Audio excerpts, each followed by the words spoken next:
Hello, welcome back to my YouTube channel. I am Prajwal Durakkar and our today's discussion topic is carbohydrate and their classification.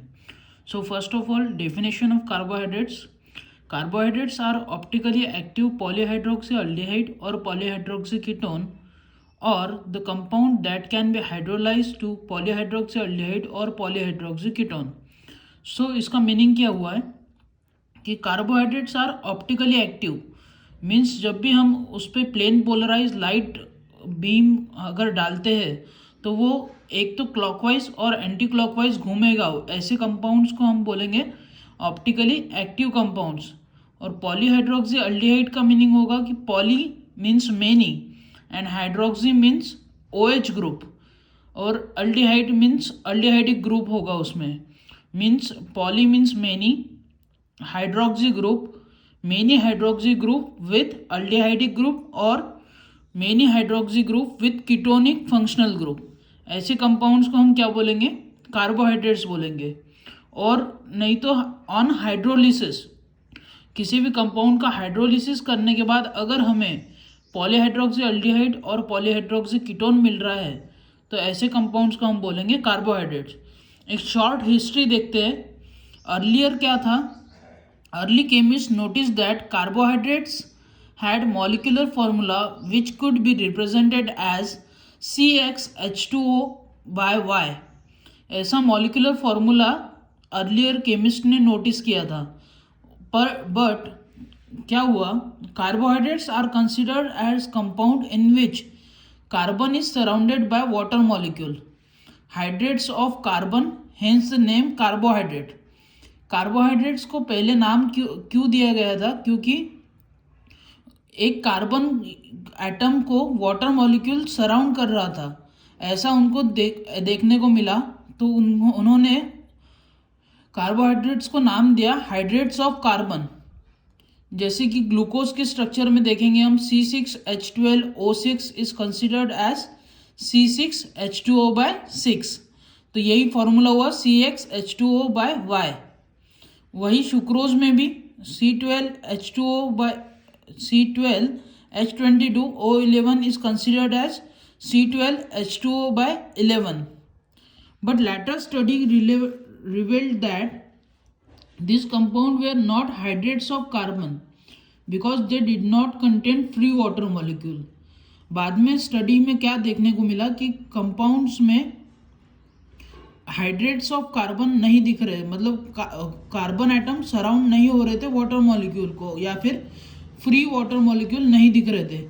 Similarly all the compounds which fit in this molecular formula are not classified as carbohydrates.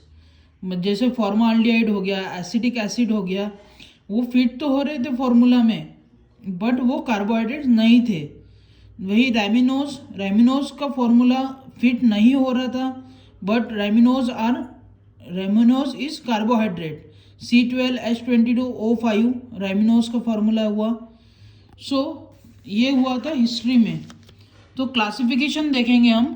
Classification on the basis of their behaviour on hydrolysis, simple carbohydrates and complex carbohydrates. Simple carbohydrate किन को बोलेंगे हम? The carbohydrates that cannot be hydrolyzed further to any simpler sugar is called monosaccharides। मतलब ऐसे carbohydrate जो further classified नहीं हो रहे या फिर फर्दर हाइड्रोलाइज नहीं हो रहे, ऐसे कार्बोहाइड्रेट्स को हमने बोला था monosaccharides. Monosaccharides are further classified as aldoses and ketoses. मतलब ये अगर मोनोसैकेराइड में अल्डिहाइडिक ग्रुप होगा तो उससे बोलेंगे हम अल्डोसेस, और मोनोसैकेराइड में अगर कीटो ग्रुप रहा तो हम बोलेंगे उसे कीटोसिस। तो कुछ एग्जांपल्स मैंने यहाँ पे ड्रॉ किए हैं। अल्डोसिस में अल्डोट्रायोज दिखाया है। अल्डोट्रायोज मीन्स यहाँ पे 3 कार्बन आइटम है और एक अल्डिहाइडिक ग्रुप है, ऐसे को हम बोलेंगे अल्डोट्रायोज। उसका एग्जाम्पल दिया है हमने ग्लिसरा अल्डिहाइड। वही देखते हैं अल्डोटेट्रोज, मतलब 4 कार्बन आइटम है यहाँ पे, और अल्डो बोले तो अल्डिहाइडिक ग्रुप रहेगा। ये सारे हम अल्डोसेस के एग्जांपल देख रहे हैं। तो डी इरिथ्रोस। इसके बाद देखेंगे हम अल्डोपेंटोस, राइबोस इसका एग्जाम्पल है। अल्डोहेक्सोस 6 कार्बन वाला एटम्स वाला ग्लूकोज का स्ट्रक्चर है। कीटोसिस में डाइहाइड्रोक्सी एसीटोन कीटोट्रायोज है, 3 कार्बन विथ कीटोन ग्रुप। वही कीटोटेट्रोज कीटोपेंटोज राइबुलोज का स्ट्रक्चर है। और कीटोहेक्सोस फ्रुक्टोज का स्ट्रक्चर है। इसके बाद ये हो गया था हमारा सिंपल कार्बोहाइड्रेट्स। अब हम देखेंगे कॉम्प्लेक्स कार्बोहाइड्रेट्स। तो कॉम्प्लेक्स कार्बोहाइड्रेट फर्दर क्लासिफाइड होते हैं oligosaccharide and polysaccharides. Oligosaccharides means क्या हुआ, the carbohydrates that on hydrolysis yield 2 to 10 monosaccharide unit is called oligosaccharides. मतलब हाइड्रोलिसिस होने के बाद 2 से 10 मोनोसैकेराइड्स यूनिट अगर बनते हैं तो 2 to 10, 2 या फिर 2 से ज़्यादा अप टू 10 मॉलिक्यूल्स अगर मोनोसैकेराइड बनते हैं तो उनको बोलेंगे हम oligosaccharides. Depending upon the number of monosaccharide unit they yield on hydrolysis, oligosaccharides are further classified as. Oligosaccharides को फर्दर क्लासिफाइड किया गया है डाइसैकेराइड्स मीन्स कंपाउंड का हाइड्रोलिसिस होने के बाद हमको 2 मोनोसैकेराइड्स मिल रहे हैं। जैसे कि सुक्रोज के यूनिट में सुक्रोज के हमें 2 सुक्रोज ऑन हाइड्रोलिसिस मिला है, ग्लूकोज एंड फ्रुक्टोज। माल्टोज में ग्लूकोज एंड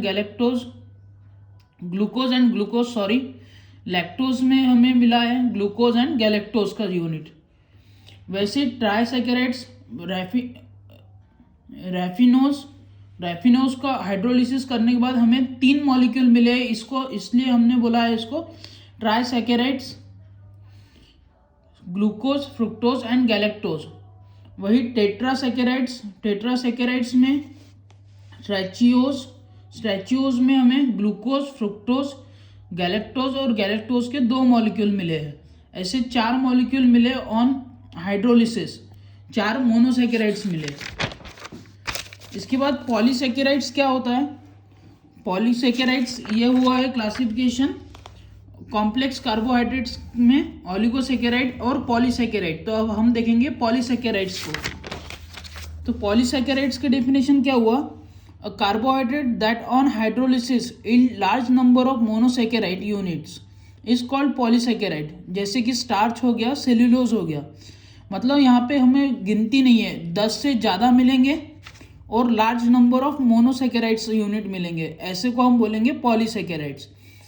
और कार्बोहाइड्रेट्स को और क्लासिफाइड किया गया है on the basis of solubility, sugar and non sugar.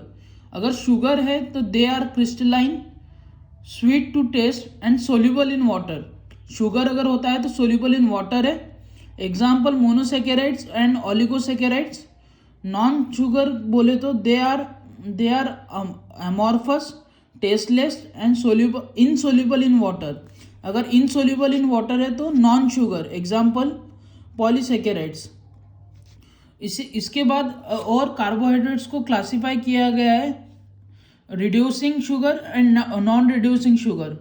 किसी भी कंपाउंड को अगर Fehling solution and Tollens reagent में अगर हम डिप करते हैं तो अगर वो रिड्यूस हो रहा है तो ऐसे कंपाउंड्स को हम रिड्यूसिंग शुगर बोलेंगे, और अगर रिड्यूस नहीं हो रहा है तो हम उसे नॉन रिड्यूसिंग शुगर बोलेंगे। मतलब they do not reduce with Fehling solution and Tollens reagent, example sucrose.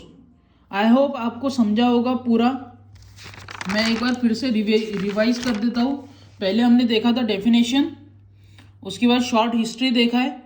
Classification में simple carbohydrates and complex carbohydrate. Simple carbohydrates को हमने अल्डोसिस एंड कीटोसिस में डिवाइड किया था। उसके बाद कॉम्प्लेक्स कार्बोहाइड्रेट्स को ऑलिगोसैकेराइड्स एंड पॉलीसैकेराइड्स। ऑलिगोसैकेराइड्स को हमने फर्दर डिवाइड किया डाइसैकेराइड्स, ट्राइसैकेराइड्स एंड टेट्रासैकेराइड्स। उसके बाद हमने पॉलीसैकेराइड्स देखा और बाद में सोल्यूबिलिटी के बेस पे sugar, non sugar and reducing and non reducing sugar देखा। Thanks for watching today's video. Thank you.